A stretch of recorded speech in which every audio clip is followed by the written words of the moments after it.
The air hung heavy with the scent of aged wood and forgotten dreams. Dust motes danced in the pale light filtering through the shop's grimy window. Arthur, a man drowning in the monotony of his existence, wandered through the cluttered aisles. He ran a fingertip across a chipped porcelain doll, a rusted music box, a tarnished silver locket. Nothing spoke to him. Nothing offered an escape. Then he saw it. Tucked in a dusty corner, half hidden beneath a moth-eaten tapestry, lay an ornate silver hand mirror. The mirror called to him. Its surface, scratched and cloudy, shimmered faintly as he drew near. Arthur's heart quickened. An inexplicable yearning bloomed in his chest, a desire for something more, something different. He picked up the mirror, its silver cold against his palm.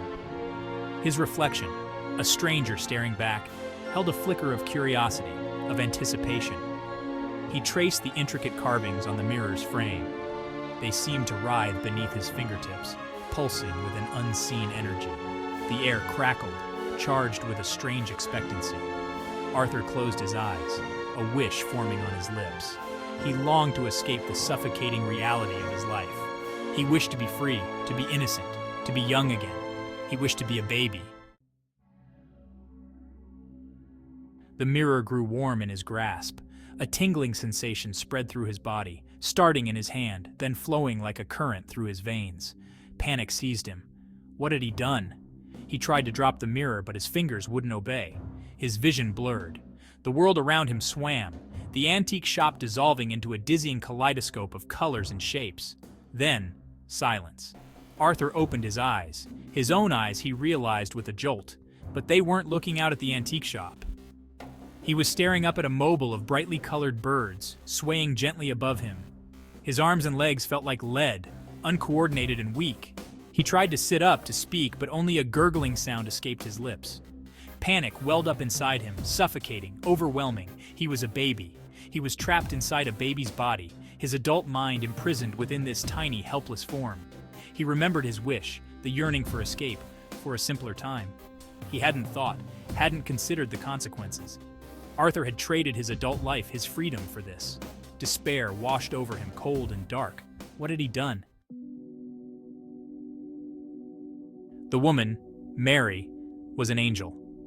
Arthur had found her through an agency specializing in unusual requests.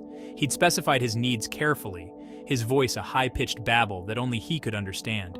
He needed someone kind, someone loving, someone who wouldn't question his true nature. He needed a mother. Mary was all he could have hoped for, and more. Her touch was gentle, her voice a soothing melody. He felt a strange comfort in her arms, a warmth that spread through his small body. She smelled of vanilla and lavender, of sunshine and warm milk. He drank greedily from her breast, the milk sweet and comforting. Bath time was an adventure. The warm water enveloped him, a weightless embrace.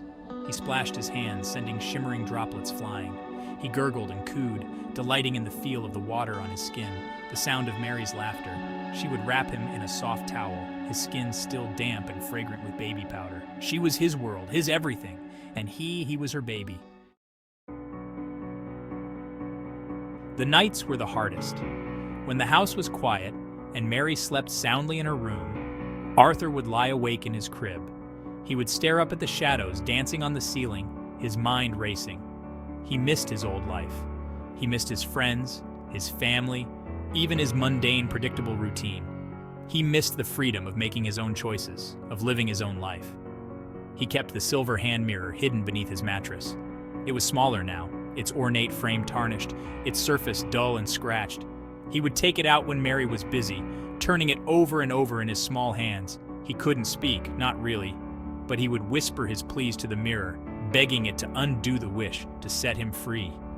But the mirror remained silent, cold and unresponsive. The guilt was a heavy weight. He had cut himself off from everyone he knew, afraid of revealing his secret, afraid of what they would think. His friends and family had tried to contact him at first, worried by his sudden disappearance, but he had ignored their calls, deleted their messages. He had chosen this solitary existence, and now he was paying the price.